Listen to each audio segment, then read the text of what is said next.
Hey, I want to talk to you really quickly about how to make a choose your own adventure story in forms.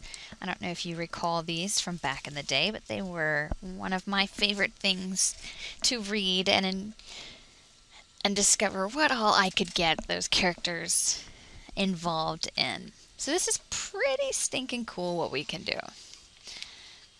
So before we go into seeing how to do it, I want to show you what I'm talking about. So let's take a look at what the form looks like. I went ahead and added kind of a spooky background because this is about a haunted ship. Ethan Mathena is the young man who started this story in his fourth grade class, and I went ahead and took a little bit of artistic license and added some more bits and pieces to show you what a choose your adventure story could look like, but I'm pretty sure he'll be writing these in the very near future. So we have the title of our story and then the beginning. There was a kid named Max. He's a good kid, always did his homework. One day, he heard a story from his brother. His brother said, a long time ago, there was a boy named Edwin. He died on the ship. Ever since then, he haunted the ship. Then the brother dared Max to go on the boat, since the ship was on the docks. Well, what does Max do next? Does he go to the docks, or does he finish his homework? The students get to decide. Well, he's going to finish his homework. Let's hit continue. Max laughed at his brother and told him he was making stuff up and he had work to do. Max's brother left the room and Max finished his homework. His brother's dare stuck with him, and as he drifted off to sleep, he couldn't help but imagine what it would be like to walk on a haunted ship. Max had very vivid dreams and woke up at 2:30 a.m. drenched in sweat. He'd been dreaming about being chased around a big boat deck, but lost his homework somewhere at sea. He got out of bed to make sure his homework was in his backpack and discovered salt water on the desk and his papers missing. What does Max do next? Does he go back to sleep or does he go to his brother's room? So each time there is a page, another thing could happen. So let's say he goes back to sleep.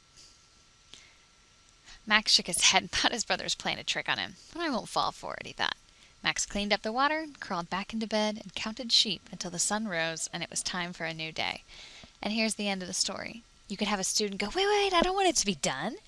And they could go back and then go to his brother's room. And then what's going to happen? And you have more options.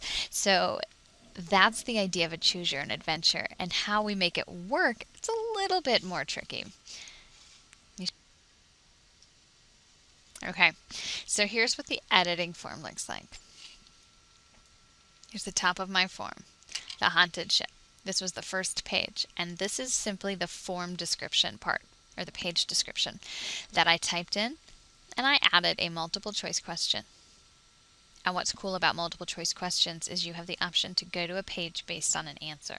So this is how you can send them off. This is how we do self-checking forms, which eventually I will have up on the blog how to do. This is how you can do all sorts of, it's called stem and leaves, I believe. So here we had, what does Max do? Well, he either goes to the docks or he finishes his homework. Let's come back down.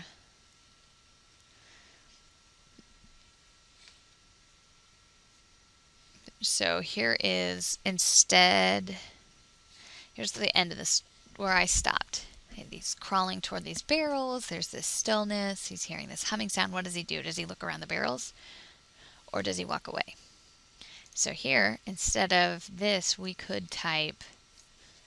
So Mike decided to crawl away, and as he did, he felt an icy breeze ripple his pant legs. We have more opportunity for a story. We can keep the story going instead of tying it off here.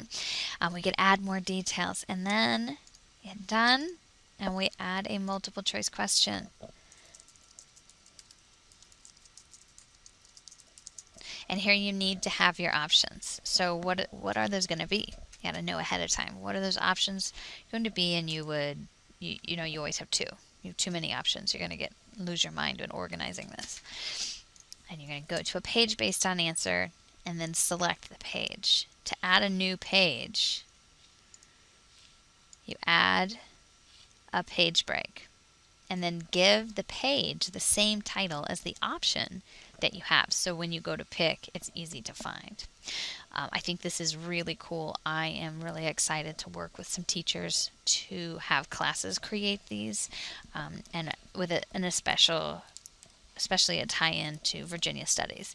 This is powerful. This is really putting that ownership into the kids' hands.